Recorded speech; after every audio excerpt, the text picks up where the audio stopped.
Una vez que han intervenido los partidos políticos, queríamos también dar voz a otras, digamos, entidades e instituciones que trabajan en este entorno, ¿no? Y en ese sentido, pues no sé si está por aquí Mar Fernández Pozo.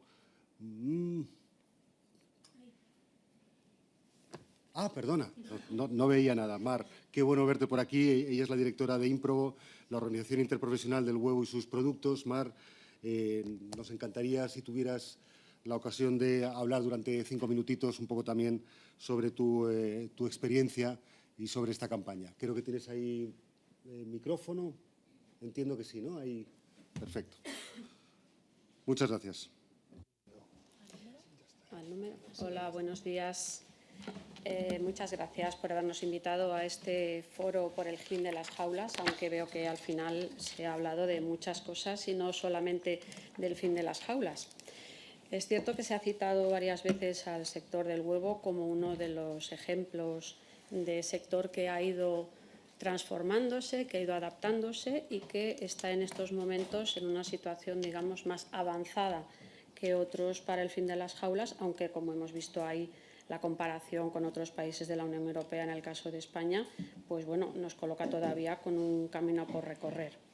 Evidentemente, como sector productivo, no industria, la verdad es que en nuestro caso las granjas son granjas de personas que tienen animales y que no hay una industria como se estaba pintando hace un momento detrás, pero que somos profesionales de un sector que evidentemente tenemos el mayor de los intereses en que el bienestar de los animales sea el que necesitan, porque además lo necesitan para estar sanos, para producir bien y para que nuestra actividad pueda seguir adelante.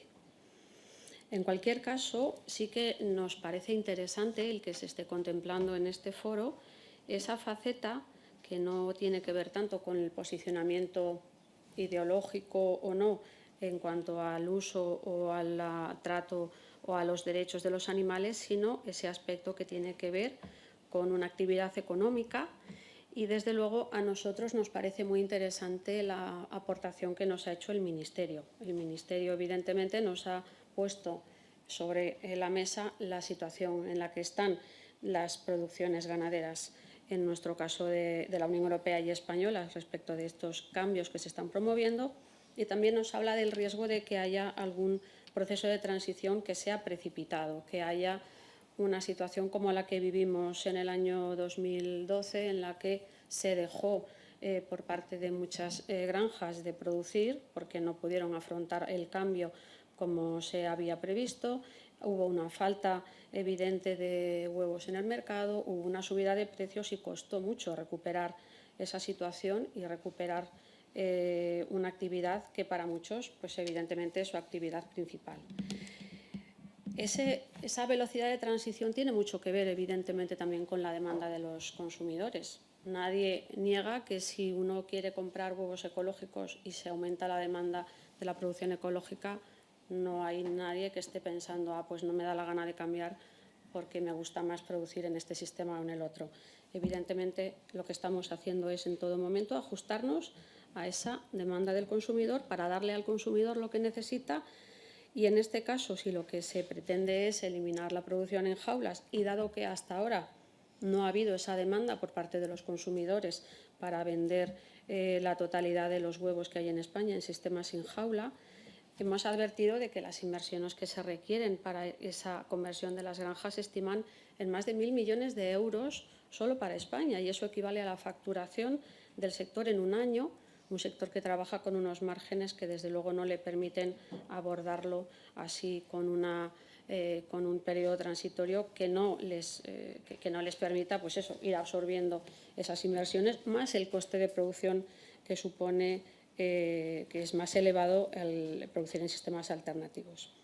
Por lo tanto, lo que esperamos es que, como no haya una transición lo suficientemente pensada, meditada y que tenga en cuenta todas las condiciones de los distintos sectores, en nuestro caso, y de los distintos países, en nuestro caso estamos estimando que puede haber una reducción de más de un 13% en la cabaña de gallinas ponedoras en Europa, lo cual quiere decir que podríamos llegar a no abastecer el consumo de la Unión Europea y a tener que importar, que es de lo que estábamos hablando hace un momento, huevos de países que no producen en sistemas que se parezcan ni más remotamente al nuestro. El ejemplo claro es el de Ucrania, que ahora mismo está importando cantidades ingentes de huevos y de pollo y otros productos a la Unión Europea y que evidentemente afecta al mercado y afecta a la competitividad de nuestros productores. Los costes de producción en los sistemas alternativos a la jaula serán entre un 20 y un 30% mayores en los sistemas de suelo y campero respectivamente, y eso se va a traducir para que los productores puedan seguir con su actividad en un mayor precio de venta. Evidentemente tenemos que tener a un consumidor que acepte esos mayores precios, porque en el último Eurobarómetro, cuando hablamos de Eurobarómetros que hizo la EFSA allá por el mes de abril o mayo del año pasado, el consumidor manifestaba claramente en todos los países que le preocupaba como primer aspecto a la hora de comprar alimentos el precio. Y cada vez más le importaba el precio en este entorno y en este contexto de inflación. Luego tenemos que tener en cuenta el bienestar de los animales y evidentemente que el consumidor pueda tener alimentos accesibles, porque resulta que en un contexto, como decimos, de inflación y de precios elevados, detrás del precio había otros cuantos factores y al final las cuestiones éticas, medioambientales y demás. Podemos decir que esto es algo coyuntural, pero que se va a alterar el coste de producción es evidente, que va a afectarse la competitividad de los sectores ganaderos en Europa es evidente también, y lo que nos preocupa mucho es esa foto en la que hemos visto que había dos fórmulas para tratar de evitar esa competitividad. Una, el etiquetado. El etiquetado cuando yo voy a comprar un alimento a una cafetería o un hotel o un alimento requete transformado ya no tiene sentido para el consumidor, no me llega y por lo tanto si ese alimento entra en la Unión Europea y no está en los lineales, lo voy a comer o lo voy a consumir aunque no sea mi elección. Y el segundo era la barrera comercial a las entradas de productos que no cumplan las normas. Es que es esa la única fórmula para no hacer lo que estábamos comentando, lo que comentaba el representante del Ministerio, quitar las jaulas de la Unión Europea, pasarlas a los países fronterizos y, por lo tanto, nos habremos quedado muy contentos y pensando que hemos hecho una gran labor por el bienestar animal y lo que hemos hecho ha sido cambiar el lugar de esa granja y cambiar el lugar donde están produciendo esas gallinas, cerrarle las granjas a muchos pequeños y medianos productores en España, que son gente que vive de esa actividad, y trasladarlo a esos países fronterizos que importarán huevos, pollo u otros alimentos sin problema. Entonces, como resumen, no tenemos una preocupación porque tengamos que mejorar el bienestar de los animales. Nuestra preocupación no es, y es más, estamos desde siempre defendiendo que tenemos que producir alimentos en la manera en que nuestra sociedad los demande, en la manera en que lo diga la norma y, por supuesto, todo el mundo alineado con lo que nos mande nuestra normativa comunitaria, sabiendo que si esa norma no está perfectamente orientada y definida, podemos hacerle un flaco favor a nuestras producciones ganaderas y obtener el efecto contrario, o sea, que importemos alimentos que no cumplen ni con las normas de bienestar animal, ni con las de sostenibilidad, ni con las de seguridad alimentaria, perdiendo tejido productivo y tejido empresarial y, al final, concentrando, como decíamos antes, en los sectores en operadores de mayor tamaño. O sea, habríamos hecho un flaco favor y habríamos hecho una normativa que tiene como efecto indeseado, entiendo, el que sea al final, pues eso, una importación de alimentos y un consumo de alimentos con justamente todos los factores que no tenemos en la Unión Europea y que nuestros consumidores demandan. O sea, algo que sería completamente contraproducente respecto de nuestros deseos y de nuestros objetivos en la norma comunitaria.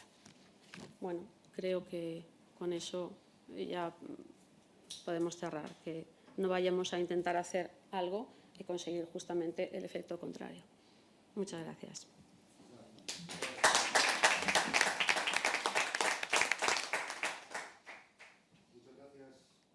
Muchas gracias, Mar, también por tu exposición. Yo creo que también era importante tener esa visión, ¿no?, desde los productores, ¿no?, para saber realmente qué visos de implementación a medio y largo plazo tiene todo esto, ¿no?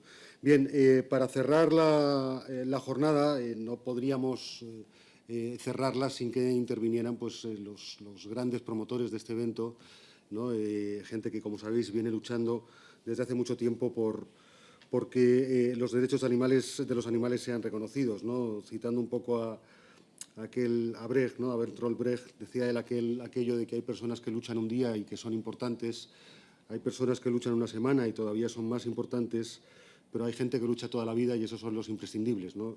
Así que yo hoy aquí voy a presentar algunos de los imprescindibles, ¿no? Por ejemplo, voy a dar en primer lugar la palabra a Aida Gascón, de Animal Naturalis, ¿no? Aida, pues tienes tú también ahí tus 5 minutitos, te escuchamos encantados. Sí, pues muchas gracias y bueno, muy interesantes todas las ponencias, se han hecho muy amenas y bueno, pues con mucha información esencial. Y yo más bien era una pregunta que quería hacer porque acerca del etiquetado.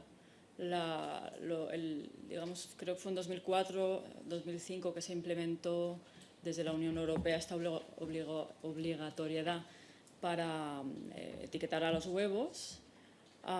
Sin embargo, ahora detecto como que hay algo que motiva que ese etiquetado no sea obligatorio, sino que sea voluntario, y me preguntaba pues cuál es esa motivación, si es porque se considera que no ha sido exitosa este ejemplo de los huevos o porque realmente no es viable que sea obligatorio. Esta era un poco la pregunta. A quien la quiera responder. Vale, pues no sé si quieres... Sí. No, en ningún caso se está planteando eso.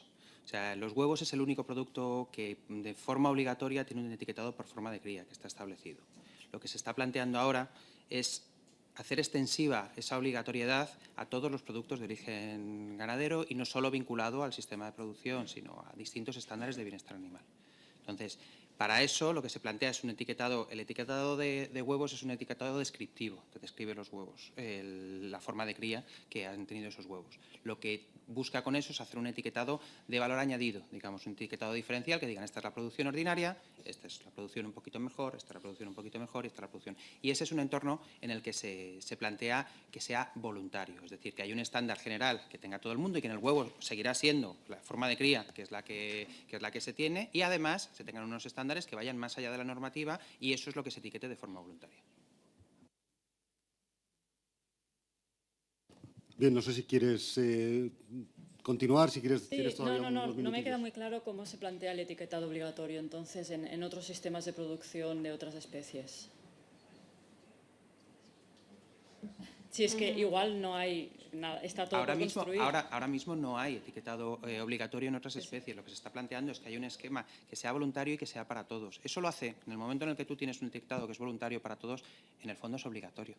Porque siempre el que no etiquete alguno de los sistemas diferenciales va a tener pues, su escalón. Lo he puesto allí en la pirámide y tienes el escalón de producción basal y luego todo lo que vaya por encima de eso se etiquetará. Muy bien, muchas gracias. Ya para terminar, José Luis Murillo, del Eurogroup for Animals, no sé si quieres tomar la palabra. Pues te hacemos un espacio por algún lado. Mira ahí, perfecto.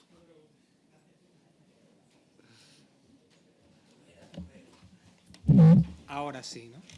Vale. Bueno, en primer lugar quería agradecer a todos los intervinientes y participantes, a sus señorías por haber venido a este acto, a los representantes de las organizaciones y también del sector, porque haber llegado hasta aquí, y es una sensación que compartimos con el interviniente del Partido Socialista, ha sido porque lo hemos hecho juntos. No hubiera sido posible llegar a este punto sin voluntad de llegar a algún tipo de consenso o intentar trabajar todos en una misma dirección, también con los representantes del sector, y lo tenemos en la mano. Ahora mismo desde Europa lo que se pulsa es precisamente que solo falta un empujón más para llegar a aprobar una normativa que es un avance gigantesco en sí misma. Y seguimos peleando por los flecos, por supuesto vamos a seguir peleando porque para nosotros el bienestar animal no es ningún fleco y vamos a ser maximalistas siempre, pero con una voluntad de diálogo y de consenso que queremos dejar clara en un primer lugar a los representantes públicos, porque muchas veces les entregamos el caramelo envenenado de una sociedad demasiado polarizada con respecto a un tema y es muy difícil para ellos legislar sobre esto, cuando se encuentran con dos bandos muy separados y muy en confrontación. El caso actual es que estamos remando con muchas diferencias, pero por conseguir llegar a un buen puerto y que ese puerto lo tenemos en 2025, si no se demora mucho más la tramitación. Y lo tenemos en la mano en el sentido de tenemos que seguir trabajando. Vamos en una línea muy positiva, pero tenemos que dar el do de pecho ahora. Ahora, en estas elecciones europeas que se van a celebrar y que van a constituir el nuevo Europarlamento, bueno, tenemos que dar todo de nosotros mismos y nosotras mismas porque se va a dirimir quiénes van a ser los legisladores de esta normativa que va a ser fundamental. Y en cuanto a tiempos de transición y en cuanto a cuántas medidas se pueden poner encima de la mesa, estamos dispuestos a dialogar, a trabajar en el aspecto económico para evitar que el sector se cierre en sus posiciones, porque nosotros no nos vamos a cerrar en las nuestras. Muchas gracias.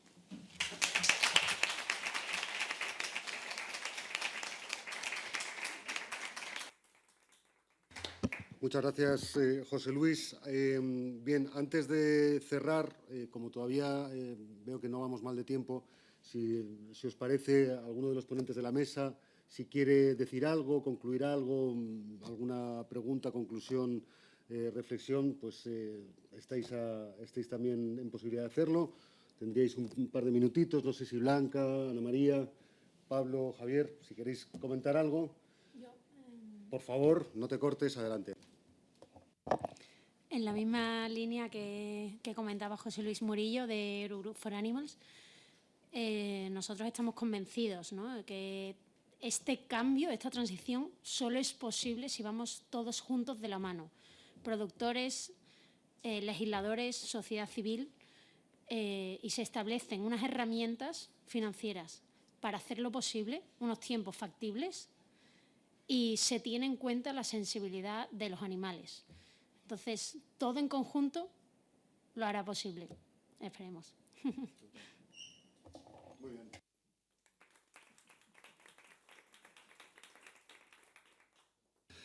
Bueno, pues oye, muchísimas gracias a todas y a todos por asistir en estas, como decíamos, en estos días extraños a este evento que realizamos en el Senado, en la Cámara Alta. Quiero agradecer, por supuesto, a empezar por el personal de la Cámara y por las compañeras y compañeros que han hecho posible que hoy nos veamos aquí y que tengamos este debate. Yo creo que, en fin, salimos de aquí con la conclusión clara de que hay un horizonte por el que trabajar, que hay cada vez más un consenso a nivel ciudadano que tiene que ser trasladado a las decisiones que se toman en los ámbitos de poder, que eso tiene que ver también y muy especialmente con el bienestar animal. Decíamos, y se ha hablado aquí de Pacto Verde, se ha hablado aquí de la transición ecológica en la ganadería, se ha hablado aquí de tiempos, de fases, de procedimientos, de etiquetados. En fin, creo que se ha tocado un montón de temas que van a ser resueltos en los próximos meses y que en gran medida van a determinar el marco normativo en el que nos vamos a mover todas y todos. Yo creo que de aquí salimos todos convencidos de que la práctica de enjaular animales tiene que pasar a la historia, como han pasado otras tantas aberraciones ¿no?, en estas últimas décadas, que no vamos a parar hasta que esto se produzca, porque tenemos la razón de la historia de nuestro lado y la razón ética de nuestro lado, y por lo tanto, pues tarde o temprano, esperemos que más temprano que tarde logremos esos objetivos. Para terminar, solo deciros que a partir del 18 de agosto, que sabéis que es cuando se constituyen las nuevas Cortes Generales, tendrá el inicio la 15ª legislatura. Será también uno de los momentos para que la Asociación Parlamentaria en Defensa de los Derechos de los Animales pues se renueve, se refuerce y vuelva a tomar el pulso político para seguir avanzando, como seguro que vamos a seguir avanzando. Por lo demás, muchas gracias a todas y a todos y nos vemos en las calles y en las plazas. Hasta luego.